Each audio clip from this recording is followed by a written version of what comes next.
শনি এবং রবি অর্থাৎ গতকাল এবং আজ পরপর দুটি ঘটনা নিয়ে গোটা রাজ্য কার্যত তোলপাড়। প্রথমটি সোনারপুরে, ঘটনার কেন্দ্রে ছিলেন অভিষেক বন্দ্যোপাধ্যায়, আর দ্বিতীয়টি উত্তরপাড়ায়, ঘটনার কেন্দ্রে এবার কল্যাণ বন্দ্যোপাধ্যায়। দুক্ষেত্রেই নিগ্রহের অভিযোগ, মারধর করা, ডিম ছোড়া, এগুলো তো সোনারপুরে আমরা দেখেছি।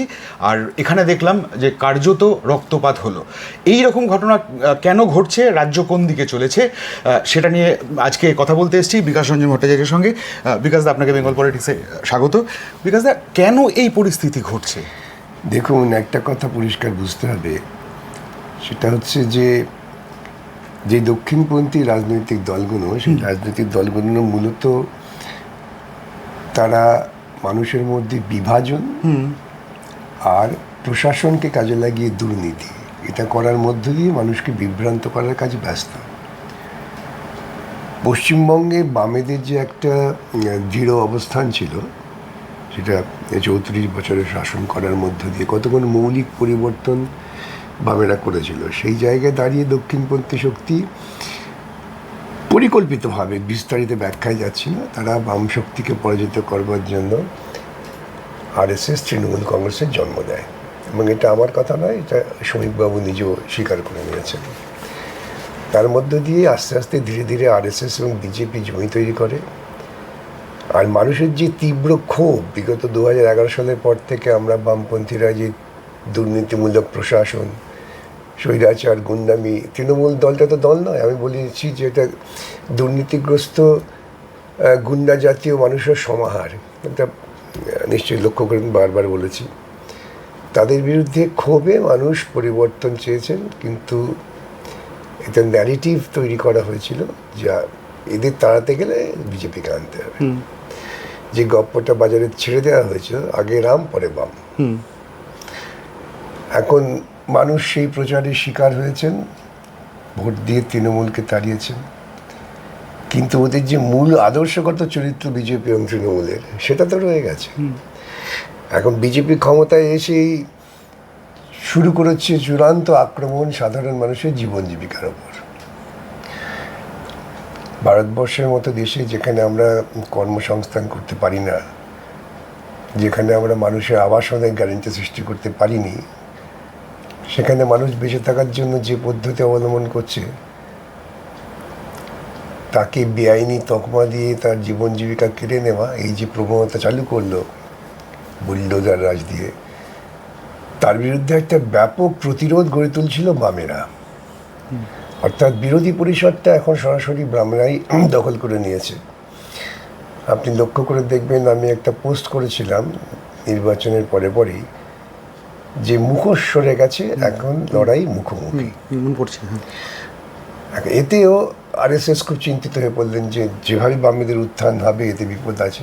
ওদের ব্যাপক নেটওয়ার্ক, টাকা প্রচুর, এইসব ব্যবহার করে তারা আবার চাইছেন তৃণমূলকে ভাসিয়ে তুলতে। তৃণমূলকে ভাসিয়ে তুলতে গেলে কী করতে হবে? একটা ভিকটিম সাইকোলজি তৈরি করতে হবে। আচ্ছা। এবং সেটা তৈরি করতে গেলে পরেই তারা আবার প্রচার মাধ্যমে আসবে, কিন্তু প্রচার মাধ্যম ছাড়া, প্রশাসন ছাড়া তৃণমূল দল টিকে থাকতে পারে না, আগামী দিনে বিজেপিও পারবে না। আপনি আমাকে লাস্ট ইন্টারভিউটাতে বলেও ছিলেন যে মিডিয়া সরে গেলে তৃণমূল শেষ। আজকে সেই জায়গায় দাঁড়িয়ে আবার এটা পরিকল্পনা হচ্ছে, এই ধরনের পরিকল্পিত আক্রমণ সংগঠিত করে বিরোধী পরিষদটাকে গুলিয়ে দেওয়ার, মানুষের দৃষ্টিটাকে অন্য পথে নিয়ে যাওয়া। মানুষ যেভাবে ক্ষুব্ধ হচ্ছিলেন, এই যে হাজার হাজার হকার, বস্তিবাসী উচ্ছেদ হচ্ছে, কত মামলা করে আমায় ঠেকাতে হয়েছে। 40-50 বছর ধরে আছে বস্তিবাসী, 30,000 40,000 লোক। আপনি তো তিলজলা এবং হাওড়া দুটোর ক্ষেত্রে তো স্টে অর্ডার নিয়ে এসেছেন। তাহলে এই যে সাধারণ মানুষের উপর আক্রমণ হচ্ছে, সেখান থেকে দৃষ্টিটাকে প্রচার মাধ্যম থেকে সরিয়ে দাও। এখন তো প্রচারের যুগ, তাহলে একটা পাল্টা প্রচার আনতে হয়। পাল্টা প্রচারটা কি? সেটা হচ্ছে মানুষের মধ্যে আবেগে সুশ্রী দাও। আচ্ছা। এই যে অভিষেক, তাকে তো বসিয়ে দেওয়া, নৈবেদ্যের কলার মতো বসিয়ে দেওয়া হয়েছিল। সে বড় বড় বক্তৃতায় সব জায়গায় বিরাট নেতা উঠে আসছে, কলকাতা শহর, ভারতবর্ষের বিভিন্ন জায়গায় একেবারে উদীয়মান নেতা বলে তাকে প্রতিষ্ঠিত করার চেষ্টা হয়েছে। তার উপর সাজানো আক্রমণ। ওই ভিডিওটা দেখে যদি বিশ্লেষণ করেন, আমার নিজের মনে হয়েছে এটা পুরোপুরি পরিকল্পিত।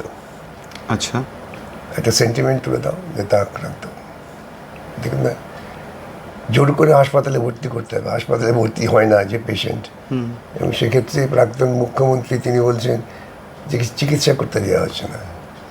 কী চিকিৎসা করবে? এখন আজকে আমার সর্দি কাশি হয়েছে, হাত পা ব্যথা, আমি যদি বলি হাসপাতালে ভর্তি হবো না, আসলে ভর্তি হবে নাকি? এখন যদি আমার বাড়ির লোক গিয়ে বলে চিকিৎসা করতে দিচ্ছে না, এই সমস্ত মূর্খের প্রলাপ নিয়ে আসি আমরা। এবং চিকিৎসকরা তো বলেওছেন যে শুধু বুকে কালশিটা ছাড়া আর কোথাও কিছু সমস্যা ছিল না। কিচ্ছু নেই।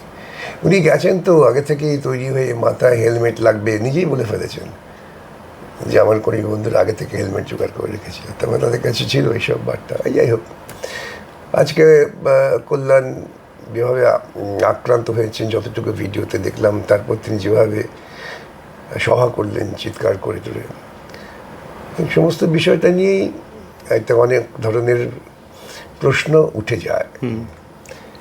এবং এই ভিকটিম সাইকোলজি, সেটাকে ব্যবহার করে তৃণমূলকে ভাসিয়ে রাখার চেষ্টা, কিছুই না। আপনার সম্প্রতি একটি মামলাকে ঘিরে কল্যাণ বন্দ্যোপাধ্যায় খানিকটা তির্যক মন্তব্য করেও ছিলেন যে আপনি যদি একই সঙ্গে ওইদিকে 26,000 চাকরির ক্ষেত্রে যদি আপনি একটা নির্দিষ্ট স্ট্যান্ড নিয়ে থাকেন, যদি অন্য কোনো দর্শনের কথা বলেন, তাহলে এই ক্ষেত্রে আবার সেটার বিচ্যুতি হলো কেন? দেখুন, এটা এত অযৌক্তিক কথা যে ব্যক্তিগত দর্শন, রাজনীতি সেটা কখনো পেশাগত হয় না। পেশার একটা ভিন্ন চরিত্র আছে। কিন্তু যেটা আমার মজা লেগেছে যে কল্যাণ নিজেই স্বীকার করছেন যে ওর দলের প্রার্থী দুর্নীতিগ্রস্ত ছিল। আমি যার হয়ে আমি ব্রিফ নিয়েছি, সেই ব্রিফের বিষয়বস্তু ভিন্ন, যাই হোক, তাহলে সেক্ষেত্রে উনি স্বীকার করছেন যে দলের তিনি প্রার্থী দুর্নীতিগ্রস্ত। তাহলে ভাবুন তো দলটা কি, যে দলের প্রবীণতম নেতা তৃণমূল জন্মলগ্ন থেকেই কল্যাণ আছেন, তিনি বলছেন আমাদের প্রার্থী দুর্নীতিগ্রস্ত। আসলে ওদের ট্রেনিং দেওয়া হয়, এটা RSS based training, target Bikash Ranjan Bhattacharya, যার ফলে বিজেপি হ্যাজ নামিয়ে দিল। বিষয়টা ছিল যে ডিক্লারেশন দেওয়া হচ্ছে অ্যাফিডেভিটে, সেটা ঠিক কি ভুল, সেটা কি ক্রিমিনাল অফেন্স কি অফেন্স নয়, এটাই বিচার্য বিষয়, দুর্নীতির কোনো সম্পর্ক। এনিওয়ে, আমি তার ব্যাখ্যায় যাব না, কিন্তু এই বোধটা থাকা উচিত যে এক ব্যক্তি রাজনৈতিক মতাদর্শ, সেটা সামাজিক রাজনৈতিক পর্যায়ে, আর আদালতের লড়াইটা একটা ভিন্ন চরিত্র। এটা বোঝার ক্ষমতা যাদের নেই তাদের আমি কি বলি। বিকাশ দা, আপনি এটা বলছেন কেন যে RSS এর টার্গেট বিকাশ রঞ্জন ভট্টাচার্য?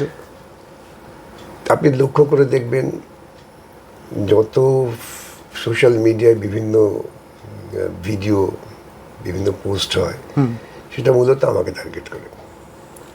দেখবেন ওদের সব টাকা পয়সা খরচা করে অনেক। এখন এইগুলো হবে কেন? ওই হিন্দুত্ববাদী যে মৌলবাদী চিন্তা, তার বিরুদ্ধে আমি আমার একটা দর্শনগত লড়াই চালাচ্ছি আমার সাধ্যমতো। সেটা ওদের পক্ষে বিপদ। ওরা কোনো দর্শনগত লড়াই চান না, ওরা চান এমনি ঠিক আছে, মিছিল মিটিং হলো ইত্যাদি ঠিক আছে, কিন্তু এই যে দার্শনিক দিক থেকে যে যুদ্ধটা, RSS এর দর্শন, তার বিরুদ্ধে আমি আমার সীমিত ক্ষমতার মধ্যে লড়াই চালিয়ে যাচ্ছি, সেটা ওদের পক্ষে বিপজ্জনক। 4 তারিখে ভোটের রেজাল্ট বেরিয়েছিল 4 মে, তারপরে গতকাল বেরোলেন অভিষেক বন্দ্যোপাধ্যায়, মমতা বন্দ্যোপাধ্যায়কেও রাত্রেবেলা দেখা গিয়েছে, আজকে কল্যাণ বন্দ্যোপাধ্যায়। মানে এরা বেরোনোর পরই কার্যত এই ধরনের ব্যাপার শুরু হয়ে গেল। ভাষাও এরা এত ঘৃণিত, মানুষ এদের বর্জন করেছে, এরা মানুষের রাস্তায় বেরোতে সাহস পাচ্ছে না। সেখানে এদের ভাসিয়ে রাখতে গেলে পরে ওই ভিকটিম সাইকোলজি তৈরি করো। আচ্ছা, খুব বিস্মিত হবেন না যদি গবেষণা করেন, দেখবেন এই সিদ্ধান্তগুলো কোনো একটি জায়গায় কেন্দ্রীভূতভাবেই হচ্ছে। আচ্ছা, এই সমাজতাত্ত্বিক গবেষণা হয়, এটাই প্রমাণ হবে। মানে গতকাল বলেছেন যে রুলার্স আর কিলার্স, বলেছেন মমতা বন্দ্যোপাধ্যায় বলেছেন, মানে এটা তো ঘটনা তাৎক্ষণিক একটা প্রতিক্রিয়া দিয়েছিলেন উনি। দেখুন, আমার তো বলতে খারাপ লাগে, আমি যখন ভাবা দিঘিতে যাচ্ছিলাম তৃণমূল আমাকে তো রাস্তায় ফেলে পেটানো হয়েছিল, সেসব ছবি আপনারা দেখেছেন, মিডিয়া আছে। যতক্ষণ ওখানে দাঁড়িয়ে আমি লড়াই করেছি তখন অনবরত আমার প্রতি ঢিল ছোড়া হয়েছে। আমার সঙ্গে যারা ছিলেন তারা নিজেরা আক্রান্ত হয়ে আমাকে রক্ষা করার চেষ্টা করেছেন। এই ধরনের যে মানসিকতা পরিবেশ এটা তৈরি করেছে তো তৃণমূল। আচ্ছা, এই যে সব জায়গায় এই জনরোষের তত্ত্ব এটা খারাপ করেছে তৃণমূল, আর জনরোষের তত্ত্ব হচ্ছে বিজেপি। এদের আদর্শগত সিদ্ধান্তের মূল কেন্দ্রবিন্দু এক জায়গায়, যেটা আমি বোঝাবার চেষ্টা করি বা বোঝবার চেষ্টা করি। সেই জন্য দেখবেন এদের আচরণটা একরকম। আমরা তো ভিকটিম সাইকোলজি নিয়ে নাড়াচাড়া করিনি, লড়াই করতে কিছু বেশ হয়েছে। আমি মান্নান যখন গিয়েছিলাম ওই শিল্প খাওয়ার জমিতে যখন আবাসন হচ্ছে বোলপুরে, আমাদের আটকে দিলে আপনারা দেখেছেন, তখন ওই দাঁড়িয়ে অনুব্রত দাঁড়িয়ে বলছেন কে সিপিএমের বড় নেতা, কে মান্নান টান্নান বুঝি না, আধ ঘন্টার মধ্যে ভেঙে উড়িয়ে দেবো।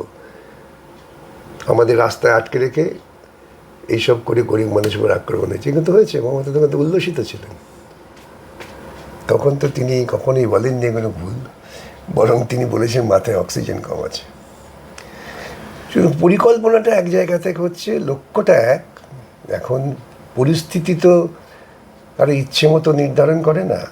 এই মানুষগুলো যারা ভোট দিয়েছেন বিজেপিকে, গরিব হকাররা হিন্দুত্বের নামে, গরিব ঝুপড়িবাসীরা, যেখানে ওরা ভোটের আগে গিয়ে পুজো করাচ্ছেন, প্রসাদ বিলি করাচ্ছেন। আপনি দেখবেন বিভিন্ন বস্তিতে বস্তিতে শনিবার শনিবার লাইন দিয়ে প্রসাদ বিলি হচ্ছে।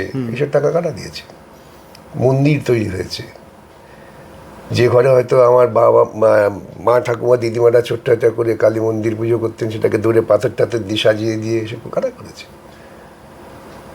তারাই তো ভোট দিয়েছেন, তারাই তো আজকে আক্রান্ত। ভি ফর যদি ভাজপা ধরি, তাহলে তো তাদের এবার ক্যাচলাইনই ছিল যে ভয় আউট ভরসাহীন। আলটিমেটলি তো না, ভয় আউট ভরসাহীন কাদের বলছেন? এটা বলছেন পুঁজিপতিদের। আচ্ছা, আমরা তোমাদের পক্ষে আছি ভরসা হয়ে প্রশাসনকে নিয়ে। গরিব মানুষের ভয় আউট না, গরিব মানুষ তো এখন হাড়ে হাড়ে টের পাচ্ছেন যে ভয় থাকছে, ভয় থাকবে। ভরসা হচ্ছে এই সমস্ত সরকারি সম্পত্তি বিক্রি করার ক্ষেত্রে কোনো বাধা থাকবে না, এটাই ভরসা। আজকে 80 বিধায়ককে নিয়ে বৈঠক করার কথা ছিল মমতা বন্দ্যোপাধ্যায়, তাতে দেখা গিয়েছে 60 জন অনুপস্থিত, মাত্র 20 জন রয়েছে। কোরাম হয়নি, ফলে বাতিল হয়ে গিয়েছে। মানে এই দলটাই থাকবে না, যে দলটার জন্ম হয়েছে শুধুমাত্র কমিউনিস্ট বিরোধিতার মধ্য থেকে। আরএসএসের জন্ম হয়েছিল কমিউনিস্ট বিরোধিতা, মমতার জন্ম 2011 সালের পক্ষ থেকে দেখবেন কমিউনিস্ট বিরোধিতা, অন্য সিপিআইএম বিরোধিতা। আর কিছুতেই শ্রমিক আন্দোলন করতে দেবো না। পশ্চিমবঙ্গের মুখ্যমন্ত্রী চিৎকার করে বলতেন ধর্মঘট করতে দেবো না। সূত্রটা কোথায়? আমাদের তো বিশ্লেষণ করতে করতে আমি প্রত্যেককে বলি সিঁড়ি ভাঙা অঙ্কের মতো ভাঙতে ভাঙতে যান, দেখবেন কোথায় পৌঁছেছে। যতটুকু দরকার ছিল আরএসএসের মমতাকে ব্যবহার করেছে, এখন মমতাকে দরকার নেই কিন্তু ফেলে দেওয়ার চেষ্টা করেছে। কিন্তু আবার যখন দেখলেন না বামপন্থীরা মোটামুটি উঠে আসছে, সেই সময় আরেকটা চেষ্টা হচ্ছে ওকে আবার বাঁচিয়ে তোলার জন্য। সারা রাজ্য জুড়ে হকারদের অবস্থা খুব শোচনীয়, খুব আশঙ্কার মধ্যে দিন কাটছে। আপনি কিভাবে ব্যাপারটাকে আমি তো দেখছেন? আমার কাছে বিভিন্ন জায়গা থেকে হকার ভাইরা আসছেন। আমি তো বলি যে দেখুন, আদালতে চেষ্টা করবো যা করার কতটা করা যায়, কিন্তু আপনাদের মাঠে ময়দানে লাঠি নিয়ে নামতে হবে। আমার পরিষ্কার কথা, সমাজ, জীবন, আইন মানুষের জন্যে। মানুষের রুটি রুজির অধিকার কেড়ে নিয়ে আমার সুখ স্বাচ্ছন্দ্যের জন্য আমি প্রশাসনকে ব্যবহার করব, এটা হতে পারে না। যে জায়গায় ওরা যাচ্ছে, ওরা আগামী দিনে পশ্চিমবঙ্গের লোকে রক্তাক্ত পশ্চিমবঙ্গ তৈরি করার পরিকল্পনা করছে বিজেপি। এই মানুষগুলো কাঁদছেন, ওদের ধারণা আছে সমাজ সম্পর্কে। যারা হকারি করে কোনো ধারণা নেই ওদের। যার অনেক শিক্ষিত ছেলে মেয়ে হকারি করে, অনেকে কোনো কর্মসংস্থান না পেয়ে হকারি করে, অনেকে রেফিউজি ফ্যামিলি হকারি করে। আমার আত্মীয় স্বজন আছে। লাখ লাখ মানুষ তো কার্যত না খেয়ে মারা যাবেন তাহলে। সেই জন্য আমি সবাইকে আহ্বান দিই, নেতারা এসেছিলেন তাদেরও বলেছি যে আইনের দিক থেকে আমি যা করার চেষ্টা করব, কেন আইন তার কার্যকারিতা খানিকটা সীমাবদ্ধতা আছে, কিন্তু আপনারা লাঠি হাতে নামুন, লড়াই হোক সম্মুখ সমরে। পৃথিবীর কোথাও কোনো শক্তি, বাসবক শক্তি মানুষের অধিকার কীভাবে নষ্ট করতে পারেনি। বিকজ দ্য লাস্ট কোয়েশ্চেন, আপনি একটু আগে বিরোধী পরিসরের কথা বললেন। আপনারা ভোটের পর থেকে যেভাবে অ্যাক্টিভ আছেন, ভোটের আগেও ছিলেন, এখনও আরও বেশি যেন অ্যাক্টিভ হয়েছেন আপনারা, কোথাও কি মনে হচ্ছে যে বিরোধী পরিসরের জায়গা থেকে দাঁড়িয়ে বামেদের প্রত্যাবর্তনের রাস্তাটা খুব দ্রুত খুলে যাচ্ছে? খুব দ্রুত, এবং মানুষ বুঝতে পারছেন যে বাম ছাড়া কোনো বিকল্প নেই। আচ্ছা, এতদিন তো তাদের বলা হয়েছিল বা বোঝানো হয়েছিল যে অনেকে, এবার আপনারা পারবেন না, এবার ওদের দিই। অনেক শিক্ষিত লোক আমার সঙ্গে কথা বলতে বলতে বলেছে, আমি বিস্ময়ের সঙ্গে বলেছি কী করে ভাবলেন আপনারা, এবার ওরা আসুক, আমরা দেখব। দেখছেন না আজকে যারা মনে করছেন যে আমার রাস্তাঘাট পরিষ্কার করে দিয়েছে, দুদিন বাদে ওই রাস্তায় তাকে উঠতে দেবে না, তখন কোথায় যাবে? বিভিন্ন হাইওয়েজগুলো যখন নাকি তুলে দেওয়া হচ্ছে অকশন করে প্রাইভেট এন্টারপ্রেনিয়রদের কাছে, সেই প্রাইভেট এন্টারপ্রেনিয়র যদি কাল মনে করেন যে এখান দিয়ে আমি কাউকে যেতে দেবো না, আমার যতক্ষণ না আমার পছন্দ মতো আদায় হচ্ছে, কী করবে? সরকার তো বিক্রি হয়ে বসে আছে। এসব বিষয় আছে। থ্যাংক ইউ, ভালো থাকবেন।